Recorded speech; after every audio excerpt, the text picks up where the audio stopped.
Welcome to the third in the series of videos on calorimetry. This is the second experiment that we will do or we will analyze. So I urge you to watch the previous video in case if you have missed it. And so let's get started. In this experiment, we are going to mix 80 grams of water at 42.3 degrees Celsius with 40 grams of water at 82.8 degrees Celsius. Also, we need to remember that we have the calorimeter vessel, and in the previous video we calculated the heat capacity of this calorimeter, the heat capacity C dash, heat capacity, and this was, we calculated it as 22.7 calories per Kelvin, because your heat capacity C dash is how much heat you lose or gain per Kelvin per Kelvin rise or loss of temperature. So that's what C dash is. So that's we found in the previous video as 22.7 calorie per Kelvin. Now, of course, we would pour this to do this experiment. We would pour this into the calorimeter, and then we would try to measure the temperature. These pictures here indicate the pouring of that liquid and then stirring of that liquid, and then finally we measure the temperature. So let's see in this video if we can predict the temperature after we mix these liquids with the known values of temperature and all the information that we know. Let's label the different entities which are involved in this whole calorimetry experiment. So this is our hot water, which is going to, when mixed with the cold water and the calorimeter, it's going to give away heat energy. So let's label this as A. The liquid inside is B, which gains heat energy, and the calorimeter itself, which is going to gain heat energy, is C. I should have made this A a little smaller and B a little bigger in this diagram, just so that it's pictorially it makes sense. This is A, and this is B, which is 80 ml. So this is 80 ml of water, or 80 grams. We can say either of them for water. A is 40 grams of water, and C is copper calorimeter, and the heat capacity of the calorimeter is 22.7 calorie per Kelvin. Now the temperature of A initially was 82.8 degrees Celsius, and after it adds up it is T degrees Celsius. It goes down, while for B and C the temperatures would be T1 is 42.3 degrees Celsius initially, and T2 would be T degrees Celsius. So this one loses heat, and both these ones gains heat. And usually the heat lost is equal to heat gained, right? And that is the principle of calorimetry, and this is where we start. This is the principle of calorimetry. All right, so let's simplify this. this is nothing but delta QA equal to delta QB plus delta QC. Delta Q is nothing but, delta Q is nothing but MC delta T. So we can substitute this here, which is 40 into 1, which is C is 1 calorie per gram Kelvin, and this is 40 grams, so let's write 40 grams, into delta T is 82.8 minus T. That's equal to, delta QB would be 80 grams into 1 into, we have to be careful here because the temperature is raising to T degrees Celsius, so you got to write T minus 42.3. So this quantity must be positive. We're just equating the values of gain and loss. So it's T minus 42.3. And if you see on the left, we say delta T. By delta T we mean by how much the temperature has dropped. So that's why we did 82.8 minus T here. But on the right hand side, whoever is gaining, you got to do T minus 42.3 in your equations. Plus delta QC is nothing but, you can write it as C dash into delta T. By definition, that's heat capacity into change in temperature for the calorimeter. C dash is 22.7 into delta T would be same, which is T minus 42.3. Now I urge you to pause the video here and try to do your calculations and find out the value of T. So if you calculate these values, you will get the temperature, resulting temperature as 53.6 degrees Celsius. And let's see the experimental result of how much, what was the temperature shown by thermometer. Here we see that the temperature is showing 53 degrees Celsius. So this is very close to our prediction. Let's look at heat capacity in a little bit more detail. Assume you have an iron ball.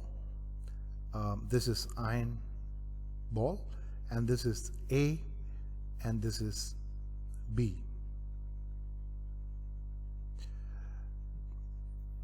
Now both A and B has got the specific heat capacity is same. So the specific heat capacity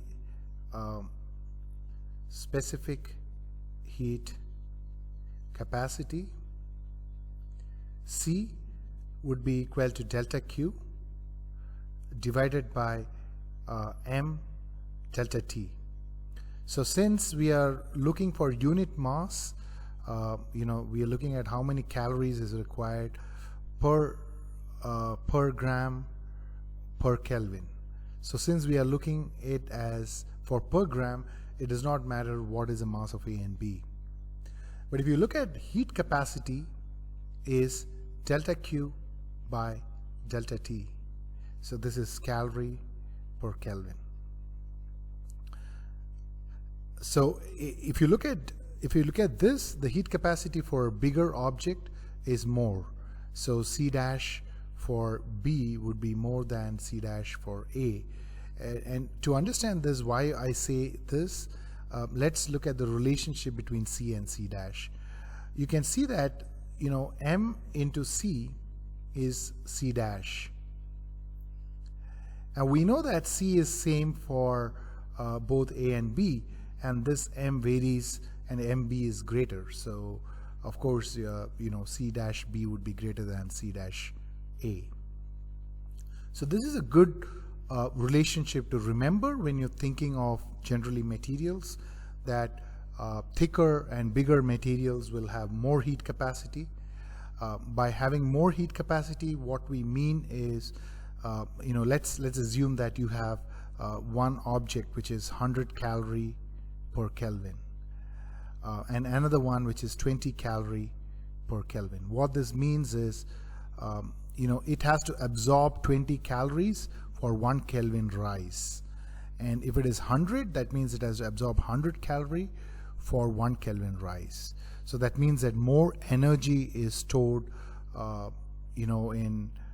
more energy stored in material that's heavier. That's heavier. Now, this is especially important in the context of things like iron box or a cooking vessel. You would know that your mother prefers a thicker vessel for cooking meat or anything which needs to cook well. Thicker preferred.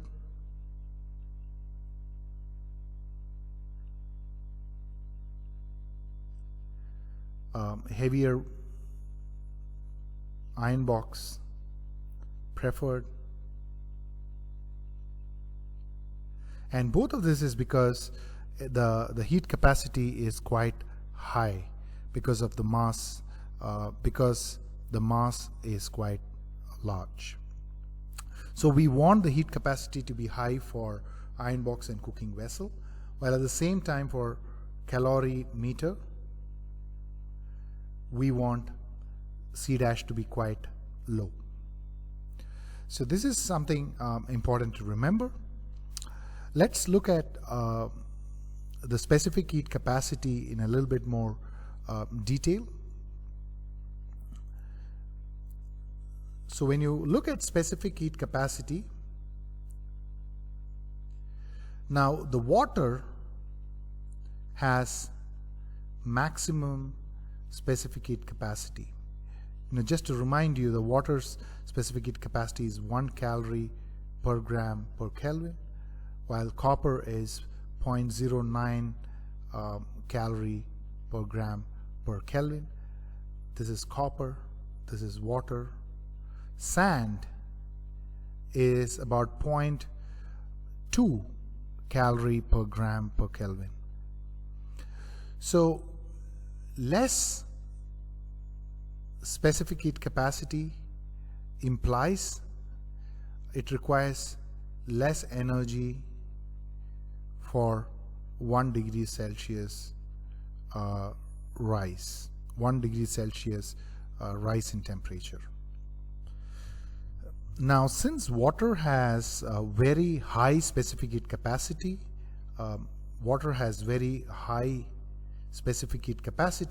it is generally used for a lot of things. That property is used for a lot of things. One of the things is we use water for hot water fermentation because water can hold a lot of heat, and same it's used as a coolant because water can absorb a lot of heat from the radiator in your car, etc. Now, water is also used to protect your crops in winter. Crops are protected in winter by watering, and this is because the water effectively protects the plant from freezing. And same, you use water to ensure that your wine or liquid is not frozen. So you in a bucket you could keep ice to cool. So you can use both water, ice to cool wine or cool drink, and you could use water to keep warm. And finally, the most important interesting aspect is the land breeze and sea breeze, and this is borrowed from Encyclopedia Britannica. So because the land gets heated up much slower, faster, and the water change in water is slow, you'll always have a difference of temperature between the land and the sea or above the water, and because of this, the density density and pressure are different, and that results in the land breeze and sea breeze. So the main reason for land breeze and sea breeze is high specific heat capacity of water. So these are some of the natural consequences of high specific heat capacity of water. So to conclude, let's do some checkpoint questions. Here are some of the checkpoint questions for this video. Please try to do them, and in case if you're stuck, please watch the video again or post your comments. See you then. Ciao.